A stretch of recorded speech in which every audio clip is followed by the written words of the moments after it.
Assalamualaikum warahmatullahi wabarakatuh. Nama saya Danuno Prismanto, kelas 34 Manajemen. Saya mau menjelaskan tentang konsep lembaga keuangan dan cakupan pengertian dan dasar hukum lembaga keuangan di Indonesia. Pengertian dan dasar hukum lembaga keuangan seperti kita ketahui bersama bahwa modal merupakan salah satu faktor yang penting dalam menentukan keberhasilan suatu bisnis. Lembaga keuangan sebagai sumber pemodalan menjadi sangat penting. Secara umum, fungsi utama lembaga keuangan adalah intermediasi finansial dan penyediaan finansial, yaitu menjembatani kebutuhan dana antara unit ekonomi surplus spending unit dan unit ekonomi defisit spending unit. Dalam hal ini, lembaga keuangan meminjam uang dari unit ekonomi surplus, kemudian meminjamkan uang tersebut kepada unit ekonomi defisit.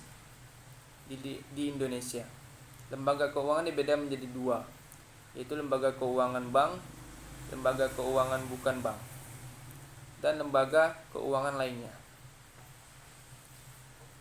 Fungsi peran lembaga keuangan di Indonesia itu ada beberapa. Fungsinya melancarkan pertukaran produk, barang, dan jasa dengan menggunakan uang dalam instrumen kredit. B. Menghimpun dana dari masyarakat dalam bentuk simpanan dan menyalurkan ke masyarakat dalam bentuk pinjaman. C. Atau dengan kata lain, lembaga keuangan menghimpun dana dari pihak yang kelebihan dana dan menyalurkan ke pihak yang kekurangan dana.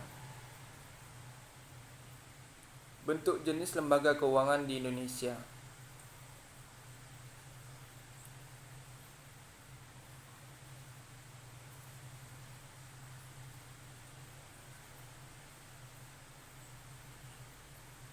Jenis-jenis lembaga keuangan di Indonesia yaitu ada: 1. Lembaga keuangan bank menurut jenisnya bank umum dan bank perkreditan rakyat.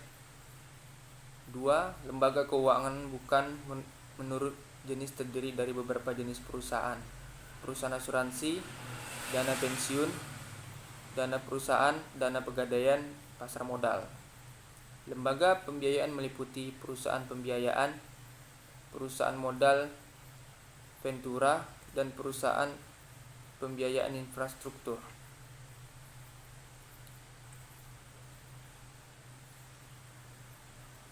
Sejarah dan perkembangan lembaga keuangan di Indonesia.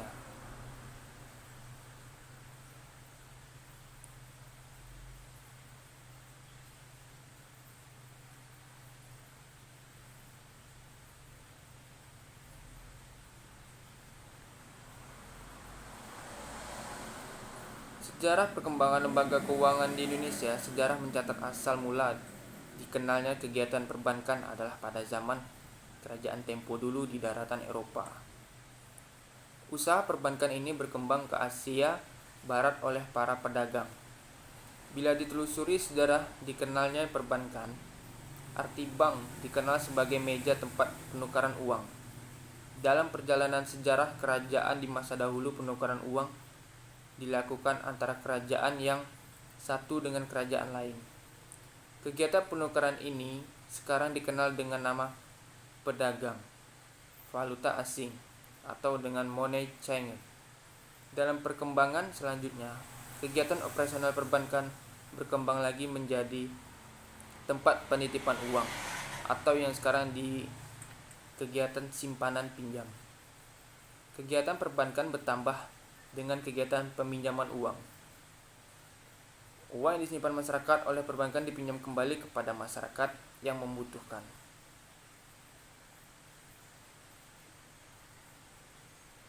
Kemudian ada lagi pengertian lain, yaitu sumber dana bank. Sumber dana bank. Sumber dana bank merupakan sumber atau dari mana asal dana yang dimiliki dan dikelola oleh suatu bank. Secara umum, sumber-sumber dana bank adalah sebagai berikut: dana dari bank itu sendiri, dana milik bank. Manajemen sumber dana bank. Manajemen sumber dana bank yaitu ada beberapa seperti dana yang berasal dari modal sendiri. Dana sendiri adalah dana yang berasal dari para pemegang saham bank atau pemilik bank. Dalam neraca bank, dana tersebut tercatat dalam pos modal dan cadangan yang tercantum pada sisi pasif. Dana sendiri terdiri dari beberapa pos, yaitu modal disetor. Modal disetor yaitu jumlah uang yang disetor secara efektif oleh para pemegang saham pada waktu bank berdiri. Cadangan yaitu sebagian dari laba bank yang disisihkan dalam bentuk cadangan modal dan cadangan lainnya yang akan dipergunakan untuk menutup timbulnya risiko di kemudian hari. Kemudian ada laba yang tahan. Laba yang tahan adalah bagian laba yang menjadi milik pemegang saham. Akan tetapi, oleh Rapat Umum Pemegang Saham RUPS diputuskan untuk tidak dibagi menjadi dimasukkan dalam modal bank. 2. Dana yang berasal dari modal pinjaman. Dana pinjaman dari pihak di luar bank yang lazim disebut dengan dana pihak kedua adalah dana yang berasal dari pihak yang memberikan pinjaman kepada bank. Itu ada 4 pihak. Yang pertama, pinjaman dari bank lain di dalam negeri, pinjaman yang lebih dikenal dengan pinjaman antar bank, dalam kurung interbank money. Pinjaman ini biasanya diminta bila ada kebutuhan dana mendesak yang diperlukan, misalnya untuk menutup kewajiban clearing atau memenuhi ketentuan saldo giro wajib minimum GWM di Bank Indonesia. Kedua, pinjaman dari bank atau lembaga keuangan di luar negeri. Pinjaman yang biasanya berbentuk pinjaman jangka menengah panjang. Realisasi pinjaman ini harus melalui persetujuan Bank Indonesia yang bertindak sebagai pengawas pinjaman luar negeri, PKLN. Pinjaman dari lembaga keuangan bank LKBB. Yang ketiga, pinjaman dari lembaga keuangan bank LKBB. Pinjaman ini kadangkala tidak benar-benar berbentuk pinjaman atau kredit, tetapi lebih benar berbentuk pinjaman atau kredit dan surat berharga yang dapat diperjualbelikan sebelum jatuh tempo. Dan yang keempat, pinjaman dari Bank Sentral Bank Indonesia. Pinjaman dari Bank Indonesia diperoleh apabila bank yang bersangkutan ditunjuk oleh Bank Indonesia yang menyalurkan pinjaman ke sektor-sektor usaha yang dapat prioritas dari pemerintah untuk dikembangkan, misalnya kredit usaha tani, KUD, dan kredit pengadaan gabah.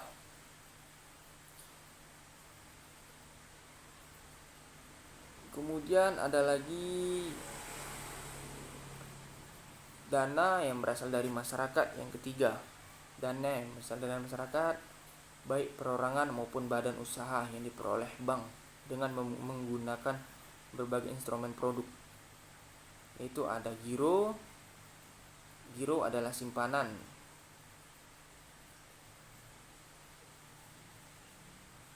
Giro adalah simpanan pihak ketiga kepada bank yang menarikannya dapat dilakukan setiap saat dengan menggunakan cek. Dan deposito adalah simpanan berjangka yang dikeluarkan oleh bank. Penarikannya hanya dapat dilakukan dalam jangka waktu tertentu sesuai dengan jangka waktu yang telah diperjanjikan sebelumnya. Dan ada tabungan. Tabungan adalah simpanan pihak ketiga yang dikeluarkan oleh bank. Penyetorannya penarikan dapat dilakukan sesuai ketentuan yang akan ditentukan. Itu ada manajemen alokasi dana bank. Manajemen alokasi dana bank itu ada sistem manajemen dana bank, di mana peranannya sebagai financial intermediary berjalan dengan baik. Bank merupakan perantara keuangan masyarakat, yaitu perantara dari mereka yang kelebihan uang dengan mereka yang kekurangan uang. Karena itu, semua servis bank kepada masyarakat, peralatan canggih yang dimiliki keterampilan personel dan lain-lainnya adalah rangka menjalankan peranan selaku perantara keuangan. Artinya menjalankan dua fungsi utama, yaitu menghimpun dana masyarakat dan memberikan kredit. Kemudian ada lagi namanya simpan giro. Simpan giro menurut Undang-Undang Perbankan nomor 10 tahun 1998 adalah simpanan atau dana pihak ketiga, di mana penarikannya dapat dilakukan setiap saat dengan menggunakan media yaitu cek, biliet giro, dan sarana perintah pembayaran lainnya. Kemudian ada juga deposito. Tabungan, simpanan tabungan. Tabungan adalah suatu simpanan uang yang berasal dari pendapatan yang tidak digunakan untuk keperluan sehari-hari maupun kepentingan lainnya. Simpanan uang dapat digunakan dan diambil kapan saja tanpa terikat oleh perjanjian waktu, sehingga kita dapat mengambilnya sewaktu-waktu kita memerlukannya. Kemudian ada deposito. Deposito adalah sebuah produk simpanan, sejenis investasi sederhana dari bank yang menjanjikan suku bunga tetap dengan jangka waktu tertentu. Karena jangka waktu dan suku bunga yang tetap itulah, Anda bisa dengan mudah menghitung jumlah yang akan Anda terima pada akhir periode investasi deposito. Kemudian ada manajemen kredit. Pengertian kredit yaitu suatu kemampuan untuk melaksanakan sebuah pembelian atau mengadakan suatu pinjaman dengan sebuah janji kepada perusahaan. Dalam pembayaran akan dilaksanakan pada jangka waktu yang sudah disepakati. Kredit telah lazim digunakan kepada praktik perbankan dalam pemberian berbagai fasilitas yang berkaitan dengan pinjaman. Pengertian kredit dalam penggunaan yang semakin meluas perlu untuk ditelusuri, yang mana relevansi penggunaannya dalam praktik bisnis umumnya dan perbankan khususnya. Jenis-jenis kredit ya ada beberapa, seperti kartu kredit. Ini banyak, ini pakai rata-rata dipakai masyarakat semuanya. Kedua, kredit tanpa anggunan. 3, kredit usaha rakyat atau KUR. 4, kredit multiguna. 5, kredit investasi. 6, kredit rekening koran atau dengan KRK. Prinsip kredit. Prinsip pembelian kredit yaitu ada karakter, mana karakter yaitu melihat bagaimana karakter latar belakang calon meminjam yang akan dipinjamkan. Dari karakter ini kita dapat lihat juga bagaimana reputasi calon peminjam tersebut. Kemudian ada capacity. Kriteria kedua adalah capacity, disebut dengan capability, yaitu bagaimana kemampuan calon peminjam dapat membayar kreditnya. Kriteria ini dilihat dari mana nasabah tersebut menjalankan usahanya atau seberapa besar penghasilan yang diterima tiap bulannya. Dan selanjutnya ada kapital, yang khususnya diberlakukan pada nasabah meminjam untuk usaha atau bisnis. Dengan mengetahui modal atau aset yang dimiliki usaha nasabah tersebut, pihak bank dapat sumber pembiayaan yang dimiliki. Selain itu, pihak bank juga dapat melihat bagaimana laporan keuangan dari usaha yang dijalankan nasabah, untuk kemudian dijadikan acuan apakah layak atau tidak dibeli kredit. Dan ada kolateral. Kolateral yaitu sesuai dengan namanya, jaminan ini menjamin atau pelindung bagi pihak bank jika nantinya nasabah tidak dapat membayar pinjaman yang diambil. Oleh karena itu, idealnya besaran jaminan bersifat fisik ataupun non fisik. Kemudian ada kondisi yaitu adalah kondisi perekonomian yang baik yang bersifat general atau khusus pada bidang usaha yang dijalankan nasabah. Jika memang kondisi perekonomian sedang tidak baik atau sektor usaha nasabah tidak menjanjikan, biasanya bank akan mempertimbangkan yang akan dipinjamkan. Kemudian Tugas bank. Tugas Bank Indonesia. Bahasan bab selanjutnya. Bank Indonesia tugasnya yaitu membuat dan melaksanakan kebijakan moneter. Dilaksanakan untuk mengendalikan jumlah uang yang beredar di masyarakat, sehingga harga barang dan jasa di masyarakat terkendali. Kemudian mengatur dan menjaga kelancaran sistem pembayaran, mengatur dan mengawasi perbankan. Kedudukan Bank Indonesia dalam sistem moneter Indonesia. Kedudukannya sebagai bank sentral Bank Indonesia melaksanakan kebijakan moneter secara berkelanjutan, konsisten, transparan, dan harus mempertimbangkan kebijakan umum pemerintah di bidang perekonomian yang mempunyai wewenang antara lain menetapkan macam dan harga mata uang, menekan laju inflasi, pengaturan kredit atau pembiayaan. Kemudian ada hubungan kerja dengan pemerintah lembaga keuangan. Hubungannya yaitu dalam hal hubungan baik Bank Indonesia dengan dunia internasional, maka Bank Indonesia dapat dilakukan kerjasama dengan bank sentral negara lain dan organisasi dan lembaga keuangan dalam internasional.